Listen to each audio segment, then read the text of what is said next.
Proses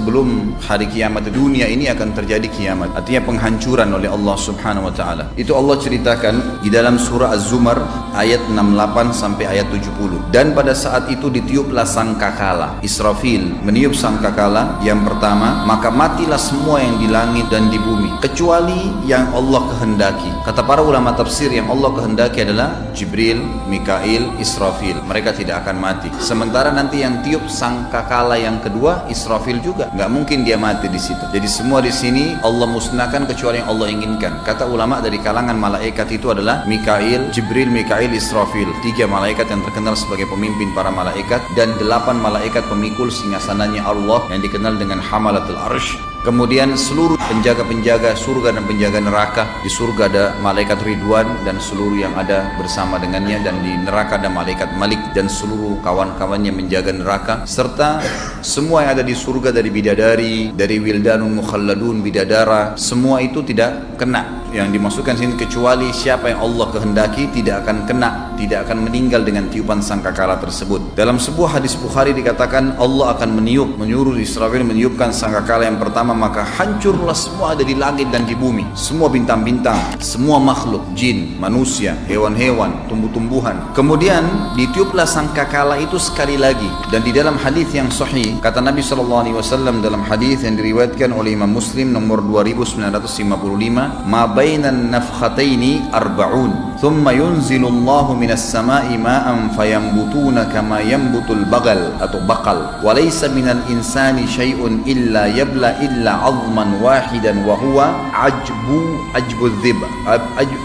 dhanab minhu yurakkabul khalqu yaumal qiyamah. Jarak antara 2 tiupan trompet sangkakala itu 40 tahun. Ada sebagian ulama hadis mengatakan yang dimaksud dengan arba'un adalah 40 hari. Allahu alam. Yang jelas hadis mengatakan jarak antara 2 tiupan sangkakala 40. Ada yang mengatakan 40 hari, yang mengatakan 40 tahun. Kemudian Allah menurunkan air dari langit seperti air hujan, maka seluruh manusia tumbuh sebagaimana tumbuhnya sayuran. Tidak ada sesuatu pun dari jasad manusia melainkan akan hancur kecuali sepotong tulang, yaitu tulang ekornya. Darinya lah semua manusia dicipta ulang pada hari kiamat. Ada ayat lain ceritakan tentang kasus ini, adalah surah Al-Haqqah, tentang ditiupnya sangkakala. Maka yang pertama pemusnahan, yang kedua pembangkitan.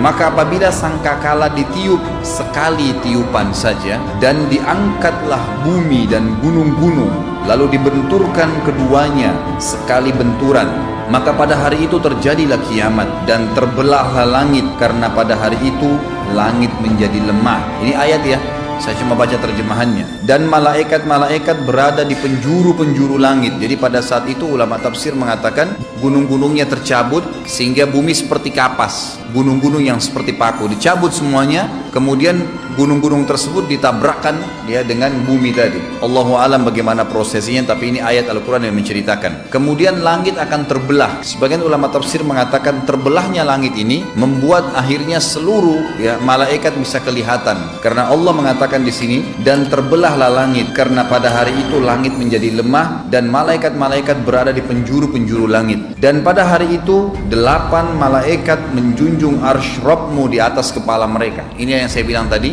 8 malaikat pemikul singgasananya Allah yang tidak kena tiupan sangkakala tadi. Pada hari itu kalian dihadapkan kepada Rabb kalian, tidak ada sesuatu pun dari kalian yang tersembunyi bagi Allah.